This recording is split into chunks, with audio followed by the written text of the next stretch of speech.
É verdade, é verdade. Ficou estranho demais essa história do Antônio Oliveira. Né? Agora, se eles contratarem o Antônio Oliveira por conta daquela aparição muito misteriosa, muito estranha no Morumbi, se eles contratarem o Antônio Oliveira, vai pegar mal. E aí, o Rafael mandou um superchat aqui. Obrigado, Rafael. Tamo junto, meu Valeu, bom. Rafael. Obrigadão, meu parceiro. A diretoria vai trazer o Crespo, que é a maioria da torcida que quer o Crespo, para eles poderem trabalhar em paz, né? A diretoria. Rafael, obrigado pelo superchat. Gente, deixa eu falar uma coisa para vocês aqui. Vocês estão vendo que eu tô fazendo campanha. Boa, boa. Vocês estão vendo que eu tô fazendo campanha pro Dorival, que eu quero que o Dorival volte e tal. Mas assim, o Crespo é monstruoso, seria um nome que eu aceitaria demais. Eu não. É que assim, eu não consigo ver agora. Eu não estou conseguindo enxergar ainda a diretoria com uma grande predisposição nesse momento para trazer o Crespo. Mas eu adoraria. Talvez eu preferisse o Dorival, mas o Crespo ele é um baita de um nome. O Crespo ele é um cara que. O Crespo ele é um cara que. Na primeira passagem dele, a gente fala primeira passagem como se o Crespo já. A gente sabe que ele vai voltar em algum momento, né? Só não sabe se é agora. A gente fala a primeira passagem do Crespo. A primeira passagem do Crespo, ele ganhou um título, ele fez um belíssimo trabalho. Naquele momento em que ele saiu, eu achei que o trabalho estava um pouco limitado. Mas mesmo eu, que era um cara que queria o Crespo fora, a demissão dele foi uma coisa, né? Acho que ninguém queria tanto assim o Crespo fora, né, Juba? Foi uma coisa engraçada, né? Foi uma coisa assim. Aquele gostinho de podia ser diferente e tal. E a forma mesmo como ele saiu, muito amigável, de uma aceitação gigantesca. Então, o Crespo, gente, por mais que eu defenda o Dorival, que eu faça campanha, que eu queira o Dorival aqui, que eu acho o Dorival o nome mais razoável, o nome mais plausível, mais coerente, o Crespo eu também adoraria. O Crespo é um cara que eu aceitaria, assim, muito feliz. E é uma coisa muito boa, né? A gente vê, nesse momento, surgindo tudo. Diniz, Antônio Oliveira aparece no Morumbi. Eu vejo o portal cravando o Dorival, falando que o Dorival é o principal nome. Tem também isso que o Rafael falou aqui na mensagem da grande volta do Crespo, que a diretoria sabe que grande parte da torcida vai aceitar o Crespo de boa. O Crespo é um nome excelente para eles poderem ficar de boa, para eles ficarem 1 ano e meio sem precisar fazer mais nada, só viajando com o time. Eles trazem o Crespo, sabe que é um nome de grande aceitação, o Crespo já se colocou à disposição de São Paulo. Para eles é um ambiente muito favorável, muito confortável. Mas assim, olha que coisa boa, né? Nós estamos mediante a essa situação horrenda do Zubeldia, né? Um cara que, sabe, infelizmente não dá mais. Para mim o Zubeldia, gente, e eu já falei isso aqui para vocês, para mim o Zubeldia ele não é um cara, para mim ele não é eu não conheço pessoalmente, mas para mim ele não é um cara ruim, sabe? Para mim ele só é um técnico bem incompetente, um técnico que não serve. Então a gente tem um cara aí que já não serve mais. Todo mundo já viu que não serve mais. Então o Crespo, Dorival, Renato Gaúcho seriam nomes assim muito bacanas. E eu vejo que tem bastante aceitação. Vimos recentemente a interação do Tite, que não nos agradaria, mas todo mundo fala, a maioria dos São Paulinos não gostam pela história do Corinthians e tal, mas o Tite é um nome grande. É um nome grande. Eu não queria, mas é um nome grande. Então, eu acho que, mediante todo esse cenário ruim que nós estamos enfrentando momentaneamente, precisando que tenha urgente a mudança de técnico, nós também temos um grande cenário favorável em relação aos nomes, né, Juba? A diretoria não. Eu acho que o Crespo. A margem de erro é pequena, tem que ser pequena dessa gestão, dessa diretoria, com o que está surgindo em relação a Crespo e Dorival, por exemplo. Exato. E eu penso o seguinte: se você traz nomes como o do Tite e do Renato Gaúcho, que são nomes. Ô, Rafa, eu vou falar do seu superchat também, obrigado, viu? Como você traz nomes como, por exemplo, aí o do Renato Gaúcho e Tite, você tem dois caras que não são identificados com o São Paulo. Esse é o ponto 1. Acho que todo mundo concorda que Renato Gaúcho e Tite não são identificados com o São Paulo, e todo mundo precisa concordar que Crespo e Dorival são identificados com São Paulo. Você pode odiar o trabalho do Dorival. Odiar. Você pode achar o Dorival o último técnico do mundo. Beleza. Mas você não pode discordar que ele tem a ver com São Paulo, que ele tem identificação. E acho que a mesma coisa aconteceu com o Crespo, nessa passagem que o Crespo fez. E muito da gestão, né? O Dorival muito identificado com a gestão. Isso conta. Isso mas o Crespo, em contrapartida, o Crespo foi demitido pela gestão. Agora, o Crespo parece ter portas abertas, mas o Dorival me parece mais perto do São Paulo em relação a Muricy, Casares, assim, entendeu? Indiscutível, indiscutível. Hoje, os dois técnicos são identificados, o Dorival um pouco mais com a gestão, com o time. Eu não estou falando preferência de torcida, estou falando que são identificados. Então, é um ponto positivo. Chegar um cara no São Paulo que trabalhou aqui, que sabe como que a banda toca aqui. Esse é o primeiro ponto. Segundo ponto, que eu acho que aqui é o mais importante de todos. Vamos imaginar que o Tite chega no São Paulo. O Tite. Acabou de chegar o Tite aí. Primeiro cara que ele pede pro São Paulo comprar é o Cebolinha e o segundo é o Gerson, meio campo do Flamengo. Então ele vai pedir jogadores. Ele vai pedir caras que ganham 1,5 milhão, 2 por mês. Ele vai reclamar que nós não temos o elenco que ele precisava para trabalhar. Se der errado, ele vai dizer, o São Paulo tá uma bagunça, nas entrelinhas. Ele vai deixar claro que a culpa não foi dele, a culpa foi do São Paulo. Então eu penso que o Tite, assim como o Renato Gaúcho, eles precisam de um investimento muito alto. Porra, O Renato Gaúcho, não. o Renato Gaúcho cansou de falar isso. Ele cansou de falar isso no próprio Grêmio. Mas cansou. Mas ele ficava, mesmo sem o investimento. Mas ficava reclamando. A princípio, ele começou com uma bobagem de dizer, quando ele era comparado com o Renato Gaúcho, com o Jorge Jesus, e ali o Renato Gaúcho estava muito na razão. Ele não tinha time para bater de frente com o Flamengo e ele batia de frente com o Flamengo. Ele fez um trabalho interessantíssimo logo em 2019. Quando chega as cobranças muito grandes para ele em relação ao Jorge Jesus, ele fala: me dê um elenco de 200 milhões que eu também jogo bonito. E esse foi o grande problema dele, porque aí ele foi para o Flamengo e ele não jogou bonito. Quando ele volta para o Grêmio, ele fica sempre reclamando da falta de elenco. Ele fica sempre reclamando da falta de time. Ele fica sempre reclamando da estrutura do Grêmio. Olha o que aconteceu. O Renato Gaúcho está desempregado. Desempregado. O Grêmio tem técnico aí que é uma aposta. E o cara não voltou pro Grêmio. Não foi pro Fluminense. Hoje o Fluminense, ele está querendo levar Dorival Júnior. Só que o Renato Gaúcho, ele foi finalista de Libertadores com o Fluminense. Entendeu? Mas será que isso não pode ser uma conversa do São Paulo? Tipo, não trazer tipo um Tite? Não pode trazer um Tite, um Jorge. Não adianta nem tentar um Tite, um Jorge Jesus. Tem que ser essa conversa. Se você porque não vai ter dinheiro, não vai ter o valor de contratação de elenco que esses caras iriam reclamar. Tipo aquele do. Com certeza, cara. Aquele do Botafogo. Paulo... Sim, Arthur Jorge. Mas com certeza. O São Paulo hoje, a discussão para a contratação de um técnico, ela passa muito por isso e não é de hoje. Se você lembrar bem, o Diniz não podia pedir jogadores, lembra? Porque ele já tinha chegado o Daniel Alves e quem mandava ali era o próprio Daniel Alves. O Rogério Ceni, que vem para substituir o Diniz, não veio o Crespo. O Crespo, ele não pode pedir jogadores. Quem que o Crespo pede pro São Paulo? O Crespo pediu um zagueiro, era um zagueiro, que acabou ganhando a Copa do Mundo, o São Paulo podia comprar, acho que por 20 milhões de reais, depois ele foi embora e foi comprado por 150. E o São Paulo não quis comprar o zagueiro que o Crespo pediu. É um cara, eu esqueci o nome dele agora, mas a galera do chat aí vai lembrar. O Crespo pediu um zagueiro pro São Paulo, falou, me traga o zagueiro tal. O São Paulo falou, não tenho grana, não tenho os 20 milhões. O zagueiro ganhou a Copa como um dos principais jogadores da Argentina. Eu lembro desse cara. O Crespo pediu lá atrás. O cara tava num time menor, depois o cara começou a crescer e detonou. O cara foi campeão, tá na Europa hoje, um dos zagueiros mais caros do mundo. Eu lembro desse cara. O Crespo pediu esse cara e ele não pôde vir. Aí o Crespo pediu o Rigoni, ou acho que pediu, e o Rigoni veio e deu certo.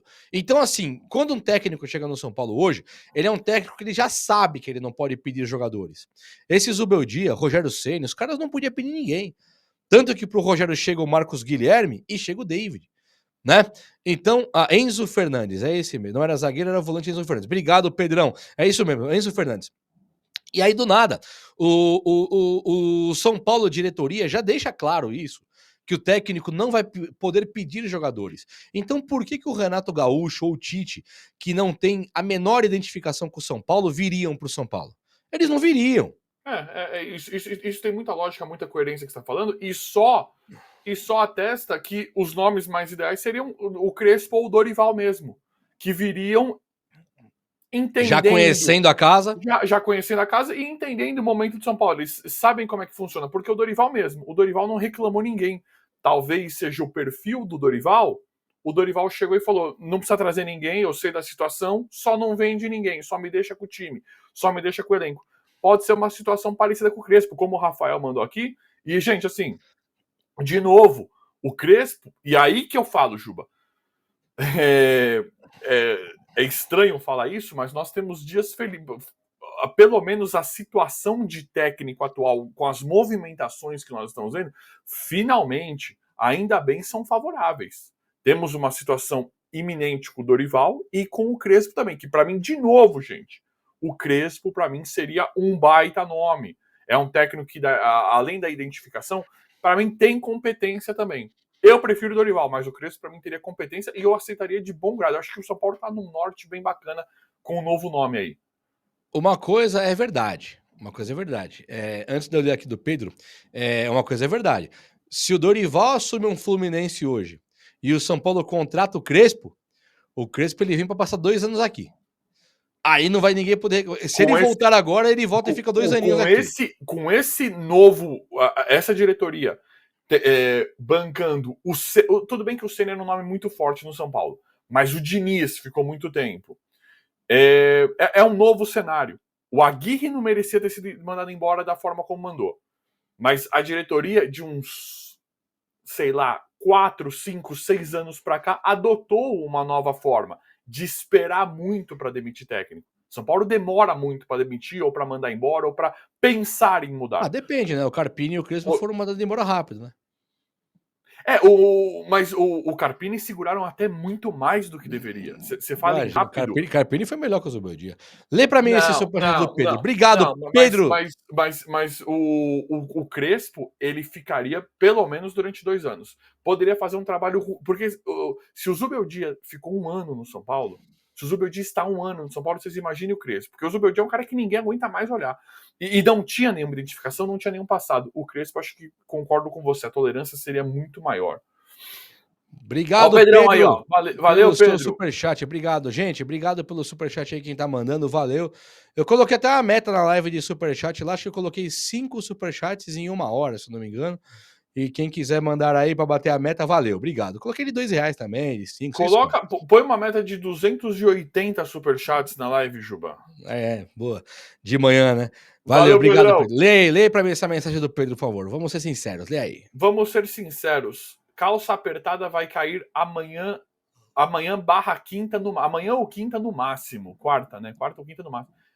Pois perdeu todo o vestiário. Colocar o Rian aos 54 é uma palhaçada. Tchau, Zuba. Ô, Pedrão, é o seguinte, concordo plenamente com você. Ele cai após o jogo, né? Ele cai após o jogo. Talvez ele não caia com vitória, mas ele já está demitido, né? Mesmo com a vitória, ele já está demitido. Perdeu completamente o vestiário, ele perdeu a mão, né? Esse fator de ser demitido é isso mesmo que irá acontecer. E a questão do Rian aí, cara, é assim, o que ele... não dá para saber, na coletiva, para mim ficou um pouco confuso. Não dá para saber realmente se ele tá fazendo de sacanagem, se ele acha que ele tá fazendo o melhor com a base, ou se ele acha que ele tá certo em relação à base, ou se ele tá fazendo de sacanagem. A questão do Rian, ele vive em um mundo à parte, né? Ele não faz a mínima ideia do que seja o São Paulo, a mínima noção, porque ele falou do Rian, ele falou, eu não ia nem colocar o Rian. Ele só colocou o Rian por conta daquela alteração a mais. O bicho é estranho, né, cara? Ele e é uma falta de... Eu acho que ele não... Gente, eu vou ser sincero para você, eu vou ser sincero com vocês. Para mim, ele não tá nem na maldade. Para mim, ele não faz para mim, ele não tem a capacidade, a competência, né? Ele não tem o fator ali de saber o que ele está fazendo quanto a técnica. Espera um pouco. Só para concluir, e uma questão não é para você concluir. É para embasar. Porque alguns não pegaram esse contexto do que você falou do Rian. Só para contextualizar. Eu vou contar o que aconteceu. O Zubeldia foi perguntado por que ele colocou o Rian faltando 2 minutos. Ele vira e fala, não, mas não era nem pra eu colocar o Rian, eu só coloquei porque veio uma troca a mais. Caramba, cara. Então vai, continua agora. Mas lembra, porque a galera tem que saber disso. Muitos não viram a coletiva. Na coletiva, ele é perguntado, meu amigo, por que você pôs o Rian faltando 2 minutos? Ué, Não era nem pra eu pôr o Rian. Eu coloquei porque o jogador do esporte se machucou, ganhou uma substituição, eu também ganhei uma. Aí eu coloquei o Rian, mas não era pra eu ter colocado. Então, tipo assim, o que é isso, cara? Então, das duas, uma. Ou ele tá, né? Ou ele tá dando de louco total, ou ele sabe tudo que tá acontecendo e tá metendo o louco geral na gente. Pode ser. Ou ele tá completamente alheio à situação. Ou ele está. Eu acho, gente, de verdade, eu acho que ele está completamente perdido. Porque assim. Nós estamos, gente, e isso precisa ficar claro, tá, Pedro? Em cima do que você falou aqui, estão tratando o Tajeres, estão querendo tratar o Tajeres como se fosse o Boca Juniors. Gente, não é para entrar de salto alto, não é para entrar de já ganhou. Só que nós temos que lembrar, nós temos que saber a superioridade que o São Paulo tem em cima do Tajeres. Vou colocar aqui os últimos jogos, quer ver? É claro que é um jogo delicado, põe, Juba. É claro que é um jogo delicado, é claro que é um jogo de Libertadores fora e tem os seus problemas, tem as suas dificuldades. Mas nós precisamos lembrar que o São Paulo tem a obrigação de ganhar do Tajeres. Por mais difícil que seja, não tem nada ganho, não é para entrar já ganhou, óbvio que não. Só que o São Paulo precisa lembrar que tem uma superioridade em cima de Tajeres, em cima de alguns clubes aí que é óbvio. Então isso já está ridículo. No último jogo ele empatou 0x0, 1x1 contra o Belgrano.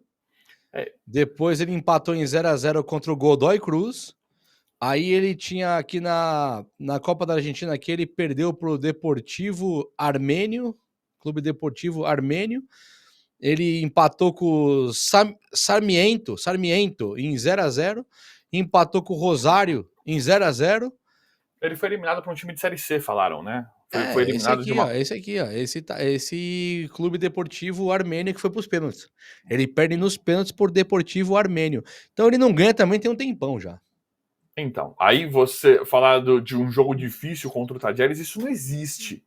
Aí ele pega, nós estamos no momento Sport e Tajeres. 2 jogos, se você olhar a tabela e o ano do São Paulo, são 2 jogos relativamente fáceis, tranquilos. Aí ele chega no Morumbi, o cara não apresenta um bom futebol faz 1 ano. Que ele tá na corda bamba e não tem escalação, não tem time. A galera, né, pela primeira vez chamado de burro e tal. O Rian, ele não entendeu ainda como que é o sentimento, como é que funciona dentro do São Paulo e o sentimento da torcida em relação a um destaque da base. Porque o Rian é um destaque da base. E tá todo mundo falando, e o Rian? E o Rian? O pessoal lá pisando em ovos na coletiva. E o Rian? E o Rian? Você não pretende? O cara, ele não se ligou de nada do que acontece em volta do Rian Francisco. Aí, aquela coisa do Morumbi, aquele calor, aquele, né, o bicho pega quando a torcida pede um jogador no Morumbi, que a torcida não aceita. Os técnicos sabem, os técnicos que conhecem o São Paulo sabem que se a torcida pediu, até o Ceni, contrariado por conhecer o Morumbi, colocava jogador. A torcida pediu aos 20, 25. Você tá empatando, perdendo? Coloca o cara que a torcida pediu. Porque isso é tradicional no Morumbi, é da tradição. Aí a torcida, com essa joia da base, o Rian, para estourar ali, o cara pega, não coloca o Rian, faz um futebol ridículo contra o Sport, não coloca o Rian quando ele colocou o André Silva. Para mim, ele nem colocou errado o André Silva, tá? Mas ele não vem colocando o Rian. Aí ele coloca Lucas Ferreira, coloca o Alves, colocou lá os jogadores e não colocou o Rian, e ainda por cima colocou o Rian no finalzinho, como se fosse um jogador comum. A torcida quer, óbvio que ele perdeu tudo ali, ele perdeu o emprego ali. Por mais que eu entenda a explicação dele... foi muito louco, né? O jeito que ele falou, isso que me pegou mais ainda. Parece que ele não faz a mínima... Então, é isso que eu falei. ou ele tá cuspindo na nossa cara, o que eu não acho, ou ele tá completamente alheio, completamente perdido, não fazendo a mínima noção do que acontece no São Paulo. Outra coisa que justifica, né, essa demissão dele, que é uma coisa, assim, realmente surreal, Juba. Sim, com certeza, absoluta. Valeu, Pedro. Vamos falar um pouquinho agora